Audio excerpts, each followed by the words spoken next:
नमस्कार दोस्तों, स्वागत है आपका हमारे इस शीर्ष पर तक यूट्यूब मंच पर। दोस्तों, प्रधानमंत्री नरेंद्र मोदी और भारतीय जनता पार्टी के चाणक्य कहे जाने वाले अमित शाह की मुसीबतें अब अपने घर से बढ़ने वाली है।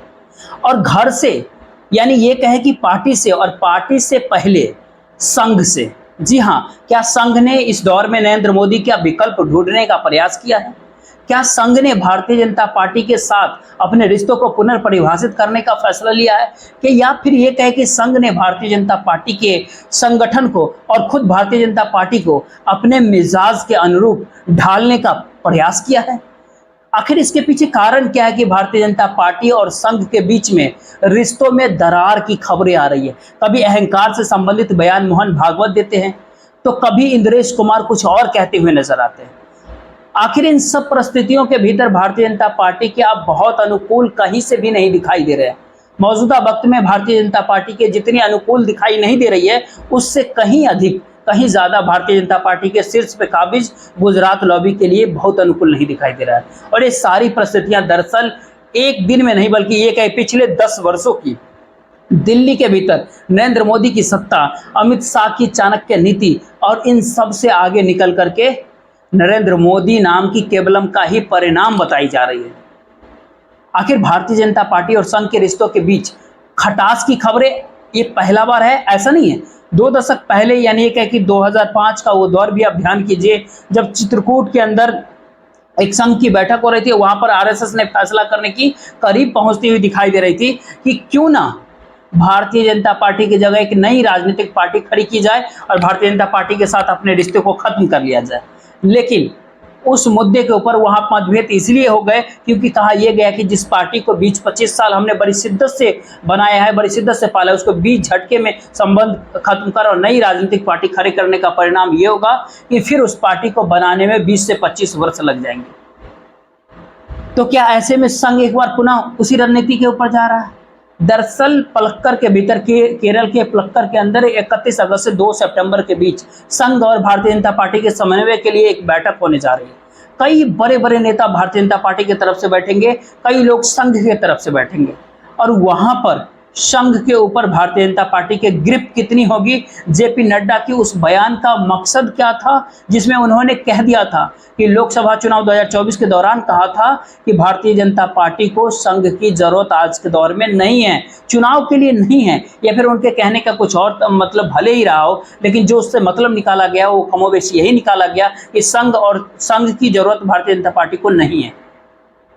तो अब ऐसे जो खबर निकल के आ रही है, जो अंदरूनी सूत्रों के हवाले से जो खबरें मिल रही है कि भारतीय जनता पार्टी ने यदि जेपी नड्डा का उत्तराधिकारी, यानी ये कहे कि पार्टी का अगला राष्ट्रीय अध्यक्ष, बीजेपी का अगला राष्ट्रीय अध्यक्ष संघ के पसंद का व्यक्ति को अगर नहीं चुना तो संघ अपने संगठन महासचिव को विड्रॉ कर सकते हैं। संगठन महासचिव का बीजेपी में काम क्या होता है? केंद्रीय स्तर पर संगठन महासचिव होते हैं। अलग अलग राज्यों में भी भारतीय जनता पार्टी की तरफ जनरल सेक्रेटरी और अलग अलग पदों पे अलग अलग लोग को सौंपा जाता है। संघ की ओर से वो भेजे जाते हैं, जिसके ऊपर भारतीय जनता पार्टी का आला कमान केवल अपना मोहर लगाते हैं। और ऐसे में संगठन महासचिव जब भारतीय जनता पार्टी के भीतर भेजे जाते हैं तो वो काफी हद तक परीक्षण के बाद संघ तय करता है कि किसको भेजा जाना है। संगठन के प्रति निष्ठा, अभिवादित ना हो, संगठन के काम में उनको बेहतर तरीके से हो, वरिष्ठ प्रचारक न हो। आमतौर पर स्वयंसेवकों को संगठन महासचिव को बनाकर नहीं भेजा जाता है। तो क्या भारतीय जनता पार्टी से संघ अपने महासचिवों को विड्रॉ करने पे, यानी वापस लेने की हद तक विचार कर रहा है? दरअसल ये सारी परिस्थितियां मौजूदा वक्त में इसीलिए भी खड़ी हो गई क्योंकि एक समय में संगठन महासचिवों के माध्यम से संघ के द्वारा भारतीय जनता पार्टी को नियंत्रित करने की जो प्रयास होती थी, वो अटल बिहारी वाजपेयी के व्यक्तित्व के दबाव में भी, उस दौर में भी आज के जैसे नहीं थी। संघ की बातें भारतीय जनता पार्टी के भीतर काफी हद तक सुनी जाती थी, चाहे संजय जोशी रहे हो, चाहे रामलाल रहे हो, हमेशा संघ की बातें सुनी जाती थी भारतीय जनता पार्टी के भीतर। लेकिन अब जो राष्ट्रीय संगठन महासचिव है, वो राष्ट्रीय संगठन महासचिव बीएल संतोष के भी बीजेपी के शीर्षस्थ नेतृत्व के साथ बहुत मधुर संबंध मौजूदा समय में नहीं होंगे, या उनकी बातों के अवहेलना, यानी ये कहे कि संघ की बातों का अवहेलना की खबरें यहाँ अदा कदा अखबारों में छपती रहती है, या अदा कदा खबरों में सुर्खियां बनाती रहती है, ये आप कह सकते हैं। तो ये सारी परिस्थितियां मौजूदा वक्त में संघ और बीजेपी के भीतर है। नरेंद्र मोदी की मुश्किल क्या होती है? पीएम मोदी अकेले प्रधानमंत्री मतलब ऐसे प्रधानमंत्री है कि कोई उनका कुछ बिगाड़ सके, ऐसा नहीं है। इस समय में सुप्रीम कोर्ट ने जो 11 मई को जो चंद्रचूड़ ने एक फैसला जो दिया, उसमें बहुत बड़ा फैसला ये लिया कि पार्टी अपने विप यानी सचेतक के माध्यम से संगठन अपने संसदीय या विधायक दल पर नियंत्रित करता है। लिहाजा पार्टी का फ्लोर लीडर यानी संसदीय दल का नेता या फिर विधायक दल का नेता वो सचेतक की नियुक्ति नहीं करेगा। तो सचेतक का नियुक्ति कौन करेगा? और क्या उस सचेतक के कहने पर पार्टी के भीतर नेतृत्व परिवर्तन को भी हवा दी जाएगी? इन सारी बातों को लेकर के नरेंद्र मोदी और उनकी पूरी टीम पहले से ही जरूरत से ज्यादा सशंकित है, कहीं मामला उल्टा न पड़ जाए, कहीं कैप्टन अमरिंदर सिंह की तरह बिना उनके जानकारी के विधायक दल की बैठक न बुला ली जाए और नेतृत्व परिवर्तन के लिए कब माहौल बदल दिया जाए। क्योंकि एक बार अगर संगठन हाथ से फिसल गया तो संगठन हाथ से निकलने का मतलब होता है कि सत्ता की कमान भी हाथ से छूट जाना। और ऐसे में संगठन यदि संघ ने महामंत्री भेजना बंद कर दिया भारतीय जनता पार्टी के भीतर और संघ और भारतीय जनता पार्टी के रिश्तों के ऊपर एक बहुत बड़ी मोटी लकीर खींच जाएगी। आज के तौर में पक्के तौर पे तो ये दावा नहीं किया जा सकता कि भारतीय जनता पार्टी से संघ अपने संगठन महासचिव पूरी तरह से विड्रॉ कर रही है, लेकिन ये बातें यदि खबरों में है कि संघ भारतीय जनता पार्टी के ऊपर जो अपनी ग्रिप, अपना कंट्रोल जो ढीला छोड़ चुका था पिछले 10 साल में, उस कंट्रोल को फिर से पाने के लिए, फिर से बहाल रखने के लिए कि इस तरह का प्रस्ताव भी अगर भारतीय जनता पार्टी को दे दे, किसी को इस दौर में आश्चर्य नहीं होना चाहिए। क्योंकि आज के दौर में संघ की अहमियत क्या रह गई है भारतीय जनता पार्टी के सामने। आज के तारीख में स्वयं सेवक या नरेंद्र मोदी के नीति निर्माण में या सरकार के अंदर संघ की पूछ कितनी रह गई है मौजूदा वक्त में, सबको पता है। भारतीय जनता पार्टी के कार्यकर्ताओं को ज्यादातर जो स्वयं के संघ सेवक होते हैं उनकी तो पूछ है ना। स्थिति यह है कि बाहर से ब्यूरोक्रेट्स ला करके मंत्री बनाए जाते हैं, बाहर से लोगों को ला करके मुख्यमंत्री बनाया जाता है, बाहर से लोगों को ला करके राज्य विधानसभा के अंदर नेता बनाया जाता है, बाहर से लोगों को ला करके मुख्यमंत्री का पद का चेहरा बनाया जाता है। तमाम तरह की चीजें जब संघ के दायरे से बाहर निकल करके भारतीय जनता पार्टी के भीतर दिख रही है, तो अटल बिहारी वाजपेयी के दौर से तुलना यदि करें तो दो ही बातें तो दिखती है, एक यशवंत सिन्हा और जसवंत सिंह। ई किट पोर्टफोलियो में यही दो बड़े नाम उस दौर में दिखते थे जो संघ के पृष्ठभूमि से नहीं आते थे, और तब भी इतना बड़ा विवाद खड़ा कर लेने की स्थिति में संघ था कि दत्तोफल ठेंगरी भारत में की वित्त मंत्री यानी अर्थ मंत्री को अनर्थ मंत्री कहने के हद तक निकल जाते थे। भाजपा के आर्थिक नीति और स्वदेशी के मुद्दों पर सीधे सीधे संघ बीजेपी से जवाब तलब कर लिया करता था। आज जवाब तलब करने की स्थिति में कौन है? आज नरेंद्र मोदी और अमित शाह से जवाब तलब करने की स्थिति में क्या मोहन भागवत और दत्ता जी खड़े वो बोल सकते हैं? स्वाभाविक सी बात है कि नहीं।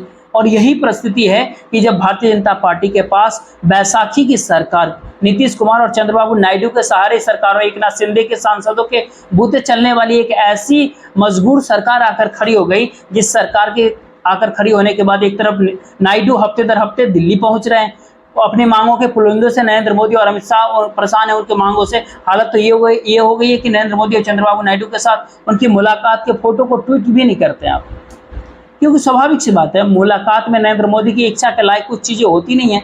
नीतीश कुमार, जी हाँ, बिहार के सुशासन बाबू नीतीश कुमार, उनका क्या एजेंडा है सबको पता है। और जब तक इंडिया गठबंधन से उनको बेहतर डील नहीं मिल जाती तब तक नीतीश कुमार इस गठबंधन में है, एनडीए गठबंधन में है, ये बात भी लोग बखूबी जानते हैं। तो नरेंद्र मोदी की सरकार जो एक ओर से घिरी हुई साफ साफ दिखाई पड़ती है और संघ की ओर से जो उसको बड़े समर्थन की जो आशा है, और इसी आशा के भीतर राजनाथ सिंह के घर पर भारतीय जनता पार्टी और संघ के लोगों की एक महत्वपूर्ण बैठक भारतीय जनता पार्टी 6-6 घंटा चला रही है। तो फिर ऐसे में अंदाजा आप लगा सकते हैं, जहाँ पे 15-20 दिनों के भीतर सरकार बनाने के भीतर 2019 के भीतर अगले अध्यक्ष का फैसला कर लिया गया था कि जेपी नड्डा कार्यकारी अध्यक्ष फिलहाल बनेंगे, और महाराष्ट्र के चुनाव के बाद, यानी ये कह कि 2019 के महाराष्ट्र के चुनाव के बाद पूर्ण रूपेण उनको कमान सौंप दिया जाए, यानी ये कह कि उनको राष्ट्रीय अध्यक्ष बीजेपी का बना दिया जाए। ये स्थिति अब तक क्यों नहीं? 2.5 महीने नरेंद्र मोदी को प्रधानमंत्री बने होने वाले हैं, लेकिन उसके बावजूद अब तक भारतीय जनता पार्टी बीजेपी की कमान अब तक नरेंद्र मोदी सरकार के भीतर मंत्री बन चुके जेपी नड्डा ही संभाल रहे हैं राष्ट्रीय अध्यक्ष का पद। क्या जेपी नड्डा के बगैर भारतीय जनता पार्टी नहीं चलेगी? जी नहीं। परिस्थितियां ये है कि जेपी नड्डा की तरह नरेंद्र मोदी के प्रति, अमित शाह के प्रति निष्ठावान व्यक्ति लाया जाएगा, तो उस निष्ठावान व्यक्ति को ढूंढने में, उसको तलाश में क्या संघ अपनी मोहर लगाएगा उस तलाश पे? संघ की ओर से जो जानकारी निकल के आ रही है उसमें यही कहा जा रहा है कि भारतीय जनता पार्टी अपने अगले राष्ट्रीय अध्यक्ष का फैसला बिना संघ की सहमति से ना करे। जी हाँ, संघ की सहमति से यदि भारतीय जनता पार्टी के अध्यक्ष का फैसला नहीं हुआ तो फिर हो सकता है कि अपने संगठन महासचिवों को, संगठन मंत्रियों को केंद्र से लेकर के राज्य तक भारतीय जनता पार्टी से आरएसएस विड्रॉ कर सकती है। और ये स्थिति भारतीय जनता पार्टी के लिए मौजूदा समय में, उनको कहते हैं ना कि पानी की मछली की तरह हो सकता है। भारतीय जनता पार्टी इस बात को जान रही है, नरेंद्र मोदी अमित शाह इस खतरे को जान रही है। अब सीधी टकराहट दो मुद्दों पे है। नरेंद्र मोदी के लिए भारतीय जनता पार्टी पर कब्जा बनाए रखना बनाम संघ के लिए भारतीय जनता पार्टी के ऊपर कंट्रोल स्थापित कर लेना। ये कंट्रोल और कब्जे के बीच की लड़ाई में संभव संघ और भाजपा के जो बैठक मलक्कर में जो हो रही है, इस बीच की जो बातें हो रही है, इसमें कितना समन्वय स्थापित हो पाएगा इस बैठक में, ये आज के दौर में एक बेहद मुश्किल काम जान पड़ता है। लेकिन सवाल होता है, अगर किसी एक नाम पर, भारतीय जनता पार्टी का अध्यक्ष के नाम पर यदि सहमति बन जाएगी, इस बात की गुंजाइश पूरी तरह से नहीं, लेकिन 50-50 माना जा सकता है कि हो सकता है कि नरेंद्र मोदी संघ के सामने झुक जाए। लेकिन ये नहीं हो सकता कि अब संघ झुक जाए नरेंद्र मोदी के सामने, क्योंकि संघ एक ऐसे मुहाने पर आकर खड़ा हो गया है कि अपने समय बस में है। वो आरएसएस की स्थापना 1925 में हुई थी, आज 2024 में वो 100वें वर्ष में है, 99 वर्ष पूरा करने जा रहा है। अगला साल संघ का 100वां वर्ष होगा और 100वें वर्ष के ठीक पहले नरेंद्र मोदी सरकार के दौरान सरकार के कामकलब और क्रियाकलाप, सरकार के पूरे क्रियाकलाप और कारनामों ने संघ की स्थिति ये बना दी है कि उस संघ के कार्यकर्ता गांव-गांव अभाव में जी करके जिस प्रकार से लोगों के बीच सांगठनिक काम को करते थे, आज वो चार्टर्ड फ्लाइट में चल रहे हैं। आज वो पूरी दुनिया के सैर, यानी ये तमाम सारी सुविधाओं को एक लोगों की एक जमात में स्वयंसेवकों की या काफ़ी हद तक प्रचारकों को तब्दील कर देने की जो कोशिशें रही है, उसके भीतर संघ के स्वयंसेवकों का अकाल तो पड़ता जा रहा है। लेकिन ऐसे में सवाल उठता है कि सांगठनिक ग्रिप और वैचारिक प्रतिबद्धता, उसके साथ जुड़ने वाले आम लोगों की संख्या बेहद कम होती जा रही है। संघ के भीतर लोग आ रहे हैं, लेकिन उनकी प्रतिबद्धता संघ की उनके इशारे पे काम करने की तरह नहीं है। वो केवल शौकिया तौर पर 1.5 GB 2 GB डेटा, मतलब सुबह से काम शाम तक कैसे खत्म होगा 2 GB 3 GB डाटा, इसमें लगे हुए जमात जो है, बड़ी सी जमात, उस जीबी डाटा को खत्म करने वाले, उसको पहला टारगेट मानने वाली जमात का एक बहुत बड़ा हिस्सा संघ के साथ आ रहा है, जिसको कोई वैचारिक निष्ठा नहीं है। मौजूदा वक्त में भारतीय जनता पार्टी सत्ता में है। भारतीय जनता पार्टी की सत्ता के साथ जुड़ा हुआ ग्लैमर जो है, भले ही ये कहे कि अधिकारों में वो अलग सी बात है, लेकिन ग्लैमर तो संघ के लोगों को नरेंद्र मोदी की सरकार के साथ मिलेगा। आखिर अधिकार विहीन ग्लैमर मिल ही रहा है उसको। अधिकार विहीन ग्लैमर को हिंदुत्व की चाशनी में लपेट कर जो ब्रांडिंग भारतीय जनता पार्टी जो अपने हिंदुत्व की ब्रांडिंग करती है, उस हिंदुत्व के आश्रय आकर्षित होने वाले लोग, जिनकी संख्या न्यूनतम 18 वर्ष से लेकर के और 25-27 वर्ष के बीच की होती है, वो ज़्यादातर आ रहे हैं। और फिर वो आने के साथ गुजरात होकर के निकल भी रहे हैं। यानी मोदी के ज़माने में जो जमात संघ के प्रति, जो भारतीय जनता पार्टी के चुनावी हिंदुत्व के आइडियोलॉजी के बीच जो 2014-15 में आके जो सिद्ध हुई, उसका बहुत बड़ा जमात 2022-23 आते हुए नरेंद्र मोदी से उबने लगा, नरेंद्र मोदी से टूटने लगा। संघ के भीतर उसका कोई भविष्य नहीं दिखाई दे रहा। सोशल मीडिया पर जैसे वीडियो भर भर के आने लगे कि आया था बहुत उम्मीद लेकर, लेकिन उसकी उम्मीदें धाराशायी होती हुई नजर आ रही। अब ऐसे परिस्थिति में संघ की उम्मीदें, संघ को अपने अस्तित्व का सवाल, जिसके भीतर संघ की ग्रिप पर भारतीय जनता पार्टी को तो छोड़ दीजिए, संघ के ऊपर भी बनी रहे, इसके लिए भारतीय जनता पार्टी पर अपनी ग्रिप बनाना अगर एक मजबूरी जान पर रहा है, तो इस मजबूरी के भीतर भला नरेंद्र मोदी की सत्ता संघ के लिए कितनी महत्वपूर्ण होगी? कोई महत्वपूर्ण नहीं होगी। इस दौर में इसलिए भी नहीं है क्योंकि संघ डूबेगा तो देर सवेर भारतीय जनता पार्टी डूब जाएगी, और भारतीय जनता पार्टी अगर डूबेगी तो देर सवेर संघ डूब जाएगा। इस स्थिति के भीतर नरेंद्र मोदी के दौर में भारतीय जनता पार्टी के क्रियाकलाप ने खुद के साथ साथ आरएसएस को भी चौराहे पे लाकर खड़ा कर दिया। स्थिति तब नहीं थी जब इंदिरा गांधी पावर में थी, जब संघ विरोध में था। ये स्थिति तब नहीं थी जब राजीव गांधी पावर में थे, संघ विरोध में था। ये स्थिति तब भी नहीं थी जब जनता दल या फिर जनता पार्टी के अलग अलग घटकों की सरकारें अलग अलग दौर में थी, तब भी इस तरह की परिस्थिति नहीं थी। और ये स्थिति तब भी नहीं था जब नरसिम्हा राव, अटल बिहारी वाजपेयी या मनमोहन सिंह का दौर था, जिसमें संघ, यहाँ तक कि ये कहे कि मनमोहन सिंह के दौर की बात अगर कर ले, यूपीए 1 यूपीए 2, तो उस समय तो केंद्रीय गृह सचिव आर के सिंह ने संघ के आतंकी मतलब तमाम तरह की आशंकाएं जता रही थी संघ के, तब भी संघ को इस तरह का खतरा महसूस नहीं हुआ, क्योंकि उस समय सांगठनिक ढांचा काफी मजबूत उस वक्त था। आज के दौर में प्रचारक नहीं मिल रहा है, इसलिए भी नहीं मिल रहा है क्योंकि प्रचारकों के लिए जितनी कड़ी आचार संहिता और तमाम तरह की बातें हैं, उस तरह के लोग आज की उपभोक्तावादी संस्कृति में न तो कम्युनिस्ट पार्टी को मिल रहे हैं, और मतलब ये कहना तो वामपंथी जमात को मिल रहे हैं, और नहीं दक्षिणपंथी जमात को मिल रहे हैं। उपभोक्तावाद की संस्कृति में मिडिल पाथ को मानने वाले तमाम तरह के समस्या बढ़ती जा रही है। लिहाजा स्वयंसेवक तो संघ को मिल रहा है, स्वयंसेवक कब आ रहे हैं कब जा रहे हैं उसको पता भी नहीं, क्योंकि मेंबरशिप की कोई रसीद मिलती नहीं है। प्रचारकों के लिए जितनी कड़ी परीक्षा है, उस परीक्षा के ऊपर खरे उतरने वाले लोग, वैचारिक रूप से प्रतिबद्ध लोग नहीं मिल रहे हैं, बल्कि उन्हीं प्रचारकों के माध्यम से संघ खुद को कंट्रोल कर सके। और ऐसे में नरेंद्र मोदी, पीएम मोदी अपने ब्यूरोक्रेसी और गुजरात लॉबी के माध्यम से बीजेपी को भी कंट्रोल करते हैं, और संघ के भीतर भी एक तरह से ये कहे कि नेतृत्व विहीन, और ये कहे कि संघ की को कोई सुने नहीं और उनको केवल सुख सुविधाओं का उपभोग कराते रहो। इस परिस्थिति के भीतर लाकर के संघ को एक ऐसे चौराहे पे लाकर खड़ा कर दिया नरेंद्र मोदी ने, जिसके भीतर नरेंद्र मोदी की स्थिति उतनी दयनीय नहीं हुई जितनी संघ की हुई है। नरेंद्र मोदी तो सत्ता में खुद को 10 साल 2 महीने 3 महीने 10 साल 2 महीने 3 महीने जितनी उनको सत्ता की भोगनी थी भोग चुके हैं। अब यदि उनकी सत्ता चली भी जाए तो विशेष फर्क नरेंद्र मोदी की सेहत पे नहीं पड़ेगा, विशेष फर्क पड़ेगा तो बीजेपी पर पड़ेगा, विशेष फर्क पड़ेगा तो आरएसएस के ऊपर पड़ेगा। और भारतीय जनता पार्टी और आरएसएस जब एक दूसरे के सहारे जिंदा रहने के लिए हद तक पहुंच चुके हैं, तो उन परिस्थितियों के भीतर स्वाभाविक सी बात है कि संघ भारतीय जनता पार्टी को जिंदा रखना चाहेगा।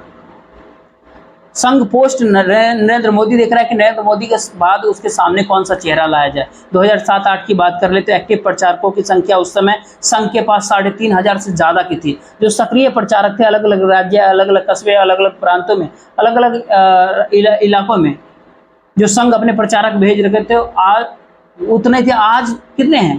तो धीरे धीरे बहुत कम हो गए, सक्रियता न के बराबर अब रह गई, और एक्टिव प्रचारकों की संख्या घट करके 700 के आसपास बताई जाती है संघ के, जिनकी उम्र भी अभी काम करने के लायक है और वो संगठन के भीतर एक समर्पित भी है। यानी कि 80% प्रचारक अब निकल चुके हैं संघ से, और या फिर जाने की प्रक्रिया में। कागजों के ऊपर प्रचारक जरूर है, लेकिन एक्टिव नहीं है सांगठनिक काम के लिए। उनकी उम्र उनका साथ नहीं दे रही है, और उनका रिप्लेसमेंट करने के लायक सोसाइटी का निर्माण नरेंद्र मोदी और अमित शाह इस भारत देश के भीतर नहीं कर पाए। उनकी आर्थिक नीतियां इस भारत देश को उपभोक्तावाद के एक ऐसे दौर में ला करके खड़ा करने में कामयाब हो गई, जिस दौर में क्या दक्षिणपंथ क्या वामपंथ, किसी के लिए भी 1.5-2 GB डाटा वाले भीड़ों से प्रतिबद्ध आइडियोलॉजी के साथ चलने वाले लोगों को निकाल पाना एक असंभव सा कार्य मौजूदा वक्त में होता गया। और यही वह परिस्थिति है जिस परिस्थिति के भीतर संघ को इस समय लग रहा है कि संघ को नरेंद्र मोदी से छुटकारा पाए बिना इस देश में संघ को जिंदा नहीं रखा जा सकता। नरेंद्र मोदी से यदि छुटकारा पाना है तो सबसे पहले भारतीय जनता पार्टी के संगठन पर कब्जा करना होगा। नरेंद्र मोदी भी इस बात को जानते हैं कि संघ यदि बीजेपी के ऑर्गेनाइजेशन के ऊपर कब्जा कर लिया तो उसके बाद नरेंद्र मोदी की सत्ता को सबसे पहले पार्टी विप हो सकता है कि बदला जाए। पार्टी विप बदलने के बाद संघ अपने आदमी को पार्टी विप बनाए, सचेतक बनाए, संसदीय दल के ऊपर कंट्रोल करे, और संसदीय दल के कंट्रोल करने के बाद संघ नेतृत्व परिवर्तन की बिसात बिछाने में यदि शुरुआत कर दे, किसी को इस बात पे आश्चर्य नहीं होना चाहिए। ये परिस्थितियां मौजूदा समय में संघ और बीजेपी के सामने, आरएसएस की आइडियोलॉजी और नरेंद्र मोदी और अमित शाह की व्यक्तिगत महत्वाकांक्षा, इन दोनों को ला करके इस चौराहे पे लाकर खड़ा कर दिया। सारी इन परिस्थितियों के भीतर पलक्कर की बैठक, जहां संघ विड्रॉ करेगा अपने महामंत्रियों को या फिर संगठन मंत्रियों को, या संघ बीजेपी में अपने ग्रिप को मजबूत करने वाले अध्यक्ष के ऊपर सहमति मनवा करके ही तब अपने पलक्कर में बातचीत को शुरू करेगा। ये बातें सुनना जानना दिलचस्प है, क्योंकि संघ की पूरी प्रयास है कि अभी भारतीय जनता पार्टी को अपने ग्रिप में रखने के लिए साफ संदेश अंदर खाने भेजा जाना चाहिए, और अंदर खाने संदेश के बीच सबसे पहले संघ जिसको बनाना चाहता है अध्यक्ष, जो उसकी पूरी तरह से नियंत्रण में रहे, ताकि भविष्य में संसदीय दल के ऊपर भी वो नियंत्रण कर सके, नेतृत्व परिवर्तन भी यदि वो चाहे तो कर सके। ये हालात बना करके ही पलक्कर की बैठक 31 अगस्त से शुरू हो। ये कवायद अभी अंदर खाने चल ही रही है, और इस पूरे इधर उधर की सियासत में भारतीय जनता पार्टी की एक नए पोस्टर, एक ऐसे चौराहे पे जाकर खड़ी है, जिसमें संगठन और आइडियोलॉजी, सत्ता और सियासत सबके साथ इस तरह से गुत्थम गुत्था का खेल चल रहा है, इसमें कोई नहीं कह सकता कि 1 साल बाद भारतीय जनता पार्टी का स्वरूप क्या बचेगा। तो देखते रहिए आने वाले वक्त में होता क्या है। जो कुछ भी होगा काफी दिलचस्प नजारा देखने को मिलेगा कि कौन इस खेल के भीतर सहमात के खेल में कौन किसको मात देती है, किसको मात हाथ लगती है, और वो किसके साथ और कौन सी बिसात किसकी सत्ता और किसके संगठन को बनाने और बिगाड़ने में अपने भूमिका का अंदर खाने इस प्रकार से निर्वाह कर देती है कि बाहर आते आते सारी चीजें एक नए डायमेंशन, एक नई परिस्थिति में जाकर के खड़ी होती हुई दिखती है। बाकी देखते